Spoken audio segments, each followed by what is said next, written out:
Bonjour, avec vous Soufiane Dengoui.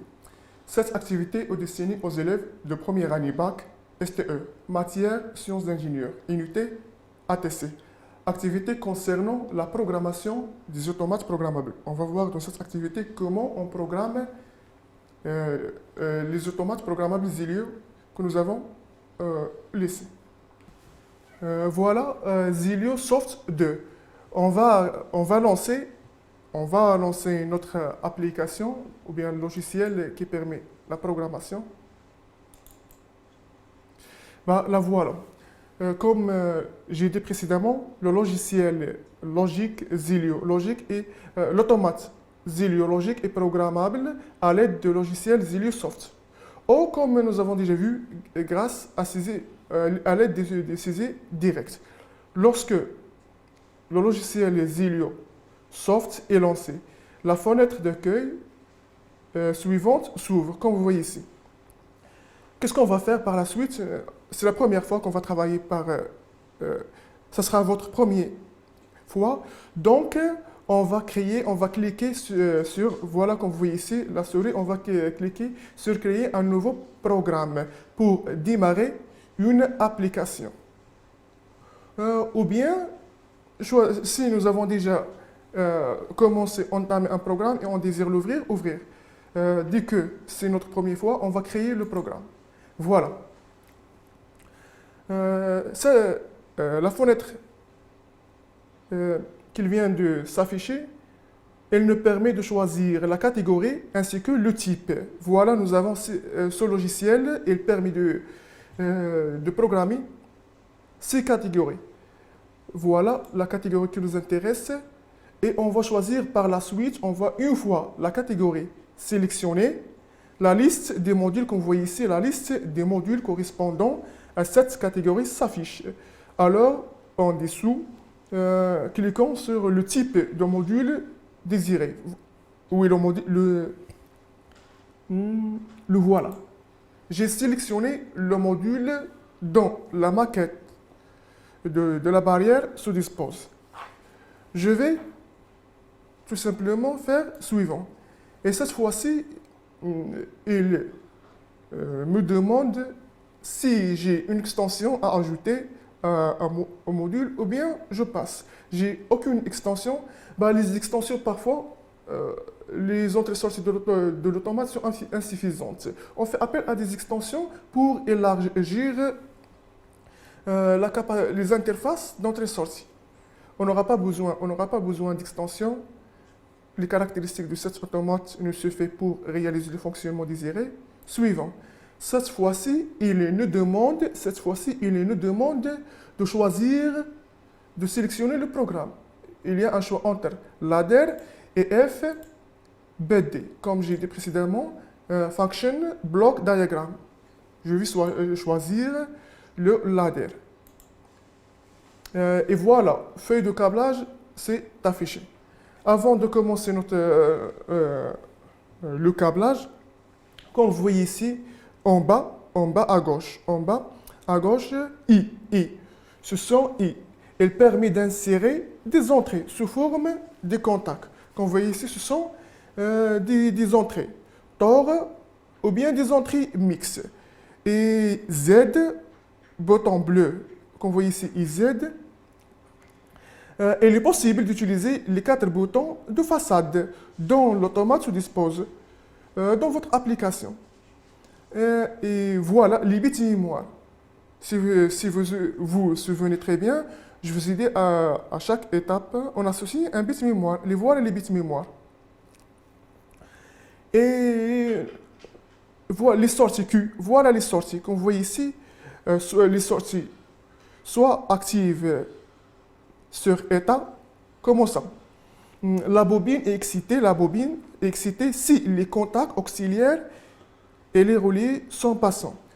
Tant que l'étape qui correspond à cette sortie est active, la sortie active. Par exemple, si on sélectionne S, c'est reset, mémorisation. Set reset. Dans notre application, on va utiliser seulement active sur état. Les autres, vous allez les voir en deuxième année de bac, Inch'Allah. Et on passe maintenant à notre programmation. Euh,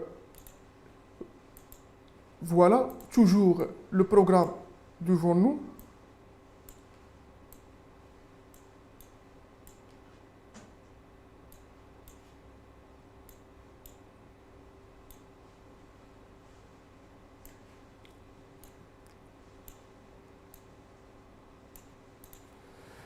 On va commencer, notre câblage. Vous pouvez le faire directement. L'étape 1, conditions d'activation. Conditions d'activation, voilà. On va prendre sortie S. Conditions d'activation de l'étape 1. Quelles sont les conditions d'activation? C'est l'étape précédente, l'étape 4. Je vais prendre ça qui est en jaune, c'est-à-dire les sorties, les entrées. Bleu sortie, jaune entrée. L'étape 1, comme vous voyez ici, l'étape 1 est active lorsque l'étape M4 est active, ou bien cette condition qu'on voit ici. L'étape 4, la voilà, l'étape 4, ou bien, et la réceptivité, cette réceptivité, IC, I1 bar. Cela engendre quoi? Cela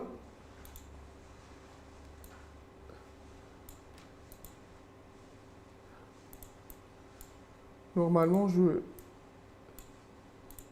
il vaut mieux de commencer par la première ligne. Cela engendre l'activation. Cela engendre l'activation de l'étape. Pour le bar de I1, normalement fermé, il suffit de faire un clic droit et choisir normalement fermé. La voilà, il devient fermé. Je passe maintenant désactivation. R, reset. Pour que l'étape se désactive, il suffit que l'étape suivante s'active, M2. Je ne fais que reproduire mon ladder que j'ai déjà vu tel qu'elle est. Mais je vais ajouter l'initialisation de l'étape. L'initialisation, c'est que toutes les étapes doivent être normalement fermées. L'initialisation de l'étape 1, l'étape 2, l'étape 3 et l'étape 4. Cette partie-là concerne seulement l'étape initiale, normalement fermée, normalement fermée, normalement fermée. Si on ne fait pas cette étape, notre programme, il commencera jamais. Initialement, c'est-à-dire initialement, l'étape 1 doit être remise à 1. Et de même pour l'étape suivante. Condition 7. L'activation de l'étape 2 est faite grâce à l'activation. L'étape M1 et I1. Ou bien, il y a une fonction ou bien l'étape M4 et l'étape M4 et la condition est 1. Voilà, l'entrée est 1. Ou désactivation se fait lorsque devient active. Ainsi de suite. Je passe maintenant, et de même, je vais suivre les mêmes démarches pour les autres.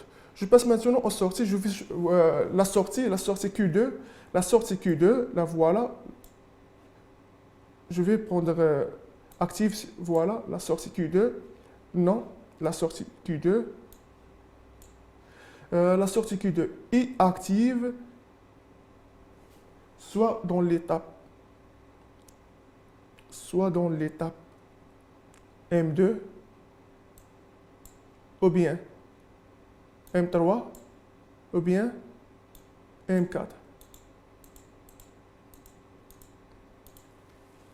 Et de même pour les autres.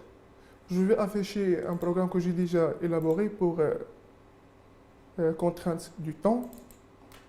Je ne vais pas compléter, les mêmes démarches. Je vais déjà ouvrir un fichier que j'ai déjà élaboré qui contient le programme ladder de notre application. Le voilà qu'on voit ici pour l'étape. Ce programme déjà élaboré, c'est le même que j'étais en train de dresser pour le moment. Avant, comme j'ai dit avant, voilà le transfert. Comme vous voyez ici, transfert de PC vers le module. Avant de transférer notre programme vers le module, il vaut mieux de le simuler, c'est-à-dire vérifier est-ce qu'il est fonctionnel ou non. Cette vérification se fait ici, comme vous voyez ici, en haut à droite, simuler. Je clique sur simuler, voilà, cette fenêtre s'affiche. Je lance Run, voilà, Run. L'étape initiale, comme j'ai dit, grâce à la fermeture de toutes les étapes suivantes, M2, M3, M4, comme vous voyez ici, l'étape initiale est déjà active. Je vais sélectionner les sorties en bas. Je vais sélectionner les sorties.